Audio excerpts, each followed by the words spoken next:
안녕하세요. 나싱다의 스나입니다. 스남입니다. 여러분, 제가 드디어 구독자 500명이 되었습니다. 감사합니다. 감사합니다. 자꾸 이 중에 한 300명은 자기 팬일 거라고 자꾸 얘기하는데 솔직히 그건 아니지 않나요? 200. 200? 알았어. 그럼 200으로 하고 저는 300으로 하고 어차피 같이 해서 500을 했으니까 앞으로 더 승승장구하는 나싱다 채널이 되겠습니다. 자, 그러면 오늘 저희가 한번 이야기해볼 주제는 어떤 걸까요? 스남님. 저도 와이프 이렇게 댓글도 가끔 이렇게 보면 종종 올라오는 질문들이 있어요. 그 중에서 저희가 이번 영상에서는 영주권에 관한 이야기를 좀 해보려고 해요. 싱가포르는 일단 영주권 제도가 있는 나라예요. 하지만 받기가 정말 어렵습니다. 그게 어려운 게 왜 어렵냐면요. 어떤 조건이 어려운 게 아니에요. 누구한테 주는지 몰라서 어려워요. 맞아. 저희가 처음에 와서 몇 번 만에 영주권을 받았는지랑 어떤 일들을 했는지 한번 그냥 공유해 볼게요. 이게 쉽게 받으시는 분들은 정말 쉽게도 받고요. 정말 오래 사시고 여러 번 트라이 하시는데도 안 나오신 분들은 또 계속 안 나오는 안타까운 사정이 있는 그런 현실이에요. 저는 2013년도에 싱가포르에 처음 왔고요. 이제 미국 회사에 처음에 들어왔더니 제 동료가 영주권 신청을 하더라고요. 그 친구는 싱가포르 온 지 6개월 됐었을 거예요. 그리고 3개월 만에 받았어요. 어디 국적인데? 한국 사람? 말레이시안 차이니즈였어요. 말레이시아. 그렇게 금방 받더라고요. 그래서 저도 했어요. 해야지. 왜냐면 해야지. 그 2013년도 당시에는 온라인이 아니었고 이렇게 정해진 날짜를 인터넷에서 지정해서 자기가 그 날짜에 가면 제출하는 그런 형식이었어요. 날짜를 잡는 게 그렇게 어렵진 않았어요. 그래서 제가 싱가포르 와서 한 4, 5개월 뒤에 신청했어요. 그리고 결과가 저는 10개월, 11개월 만에 받았어요. 오래 걸렸지. 되게 오래 걸렸어요. 그리고 중간중간에 저한테 뭘 그렇게 내라고 하더라고요. ICA에서. 뭐 부모님이 뭐하냐, 뭐 어머님 뭐하냐, 장모님 뭐하냐, 장인어른 뭐하냐. 저는 뭔가 좋은 신호로 알고 성의를 다해서 적어서 냈어요. 근데 안 주더라고요. 그리고 알고 봤더니 그 말레이시안 차이니즈 하는 친구가 나는 말레이시안 차이니즈라 나오고 너는 아니라 잘 나오진 않을 거다 이런 말을 기뜸해 주더라고요. 잘 모르겠어요 진짜. 이게 진짜인지 아닌지는 모르겠어요. 결과는 알려주지만 이유는 알려주지 않거든요. 맞아. 그래서 그게 궁금한데 우리는 그쵸. 왜? 그게 참 답답해요. 왜냐면 왜 안 됐는지 이유를 알면 거기에 맞게 준비해서 다음을 그래. 낼 것 같은데 맞아. 이게 그냥 결과만 딱 오니까 참 답답합니다. 맞아. 우리가 뭐가 필요한지, 다음에 뭘 준비해야 되는지 그걸 몰라요. 몰라요. 다른 나라 영주권 제도처럼 점수 제도 아니고 알려진 게 없어서 좀 답답해요. 그래서 다음은 어떻게 진행했나요?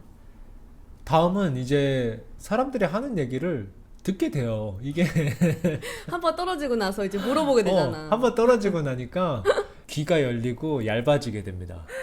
맞아. 그래? 팔랑팔랑. 그래 하면서 듣게 돼요. 그래서 진짜 별의별 거 다 했는데 그거 얘기 좀 해봐. 일단은 헌혈을 하면 좋다고 하더라고요. 그래서 시간이 될 때 헌혈도 했어요. 그리고 헌혈 증서도 모으고 기부하면 좋다 그래서 또 기부도 했어요. 맞아. 잘했어. 뭐 좋은 일이니까 했어요. 그리고 로컬과 같이 이렇게 친숙해지는 게 플러스가 될 수 있다 해가지고 만다린 클래스를 들었어요. 맞다. 수료를 했죠. 서티피케이션을 받았고 그리고 또 싱가포리언들의 추천서가 좋다 그래서 추천서도 받았어요. 몇 개 저는 받았지?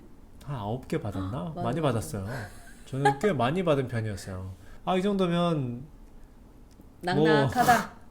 정부에서 알려주진 않았지만 여기저기서 들은 정보로 봤을 때 이제 나오겠구나 했죠. 충분하구나. 저도. 들리는 거 다 했어요, 저희. 그리고 이제 2015년도에는 정말 날짜 잡기가 어렵더라고요. 날짜를 잡고 신청을 하고 다 내려갔는데 참 헌혈 증서는 안 내도 된대요. 그리고 도네이션도 안 내도 된대요. 그리고 추천서도 그렇게 많이 안 내도 된대요. 그냥 뭐 있으면 한두 개 내면 좋다고. 너무 많이 갖고 왔대요. 그리고 저는 그래도 저는 내고 싶다 받아달라 문서가 너무 많아서 안 보겠다는 거는 이해는 하겠다만 내가 내는 거를 막지는 말아달라 하고 냈죠. 내야지. 그리고 지금 생각나는 게 하나 있는데 왜? 제 친구 중에 하나는 싱가포리안 국적의 개를 입양했어요. 영주권 받으려고? 싱가포르 국적의 개를 입양하면 영주권 할 때 뭐 플러스가 된다고 해서 그 친구는 지금 개를 키우고 있어요. 그 친구도 어디서 들은 거네. 그쵸, 이게 다 썰이에요, 다 썰. 이게 다. 그래서 내가 야 그러지 말고 헌혈해.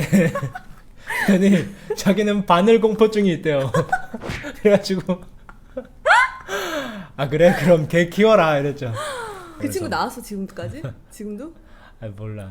그래? 그래서 아무튼 저희는 우여곡절 끝에 두 번째 PR을 신청하게 됩니다. 그리고 저희는 신청하고 한 또 10개월을 기다렸어요. 근데 또 안 나왔어요. 이거 어떻게 해야 되나. 뭐 세금을 좀 몇 번 내고 하면 좀 도움이 된다 그래서 또 그렇게 했는데 잘 안 됐어요. 그래서 참 실망이 컸죠. 그러면서 이제 아이의 초등학교 공립학교 결과도 또 떨어진 거예요. 그래가지고 참 이제 고민이 들더라고요. 이제 와이프랑 저랑 여기에 만족하고 잘 살고 있었는데 이게 계속 사는 게 맞나 그런 생각도 들더라고요. 저는 이제 아이 학교 때문에 신청한 게 가장 큰 이유였고 와이프랑 이런저런 얘기도 하고 일단은 더 있기로 합니다. 그리고 엄청난 지출이 일어나게 됩니다. 사립학교 보내면서 네, 사립학교 학비 뭐 매 아침마다 가는 택시비 뭐 맞아. 이래저래 정말 돈이 많이 들어요. 그래서 이제 정말 마지막이다 생각하고 한 번 더 신청을 하게 됩니다. 영주권을. 일단은 2017년도 초에 예약을 잡기가 정말 힘들었어요. 어렵게 잡았어요, 날짜를. 그리고 이제는 이게 뭐 영주권 신청은 뭐 마지막이다 생각하고 그냥 헌혈 없이 기부 없이 뭐 싱가포리언 아무리 친해도 그걸 또 써달라고 하기가 좀 그렇더라고요. 맞아. 솔직히 이게 레터. 참 뭐 그 전에 승진도 하고 연봉도 오르고 이런 거 아무 상관 없더라고요. 그래서 약간 마음을 비우고 가더라도 믿지 않게 되더라고요. 이제. 그냥 신청하고요. 결과를 지켜보게 됩니다. 근데 이제 중간에 제가 이직을 하게 돼요. PR이 진행 중인 상황에서 저는 몰랐던 사실을 알게 되죠. 이직을 하게 되면 PR 신청서 중에 하나를 다시 내야 돼요. 이거는 정말 꿀팁이에요. 꿀팁. 이직을 하게 되면 NXA라고 하는 PR 문서 중에 이제 회사에서 써주는 부분이 하나 있어요. 근데 이거를 내야 되는 거였는데 제가 처음에 이제 PR 신청했을 당시에도 이직이 한 번 맞다. 있었는데 그때는 몰랐어요. 저는 안 그냥 됐잖아. 놔뒀기 때문에 몰랐어요. 알고 봤더니 이런 걸 내야 되고 이거 외에 고용계약서, 새로운 고용계약서, 그리고 새로운 직장의 재직증명서, 개인 신상의 변화가 있으면 그거를 항상 업데이트를 해주는 게 굉장히 중요한 거였더라고요. 왜냐면 이게 문서가 굉장히 중요한 부분을 차지하는 PR 프로세스이기 때문에 문서에 변경이 있으면 ICA가 모르지 않아요. 하지만 그 업데이트를 해주지 않으면 아마 좀 안 좋은 영향을 끼치는 것 같아요. 그래서 이번에는 착하게 다 제출했습니다. 잘했어. 결과는 이번에는 얼마 만에 나왔지 우리? 이번에도 오래 걸렸어요. 맨날 오래 걸려. 2017년도 초에 신청했는데 저희가 9월달인가 9월 8월달인가 받았어요. 예. 그래서 6개월은 좀 더 걸리는 것 같아요. 그리고 이게 초반에 말씀드렸듯이 어떤 기준으로 누구한테 주는지는 모르기 때문에 맞아. 정말 영주권 신청에 관심이 있으신 분들은 다른 사람의 말을 굳이 들을 필요는 없는 것 같아요. 그냥 자기가 문서를 잘 준비하고 내고 기다려야지. 내고 기다리면 뭐. 되는 거고요. 지금은 저 때는 정말 문서가 이만큼씩 냈어요. 이만큼씩. 근데 지금은 좀 간단해졌어요. 정말 필요한 문서만 내게끔 온라인으로. 대신에 싱가포르 정부가 되게 똑똑해요. 예전에는 승인이 나면 돈을 냈거든요. 지금은 신청할 때 냅니다. 맞아. 하지만 절차는 깔끔해졌어요. 예전처럼 막 이렇게 예약 잡으려고 하지 않아도 되고. 근데 정말 결과는 아무도 몰라요. 배우자가 싱가포르언이어도 안 나오는 외국인들도 많고요. 부모가 PR이어도 자식이 안 나오는 경우도 많아요. 자, 이제 저희는 정말 굉장히 평범한 한국인으로서 나온 케이스고요. 그러니까 몇 번 만에 나왔겠죠. 네 번 만에 나온 사람도 있었고 더 빨리 나온 사람도 있어. 네. 그치? 오늘 말씀드린 저희의 이런 경험담이 좀 도움이 되셨기를 바래요. 영주권은 솔직히 나오신 분들도 있고 안 나오신 분들도 있어서 되게 예민한 주제긴 한데 저희가 한번 솔직하게 얘기를 해봤는데 좀 어땠나요? 제 주변에도 안 나오신 분들도 있고 나오신 분들도 있어요. 하지만 너무 이렇게 실망하실 필요는 없을 것 같아요. 저희처럼 거절이 여러 번 돼도 받아요. 제 주변에도 거절이 여러 번 되고 받으시는 분들 많아요. 저희 같은 케이스도 있으니까 화이팅! 화이팅! 그럼 여러분 가시기 전에 구독, 좋아요, 알람까지 왜 안 해? 구독, 좋아요, 알람까지. 그럼 오늘 영상은 여기까지고 다음 영상에서 뵐게요. 바이바이. It's beautiful life.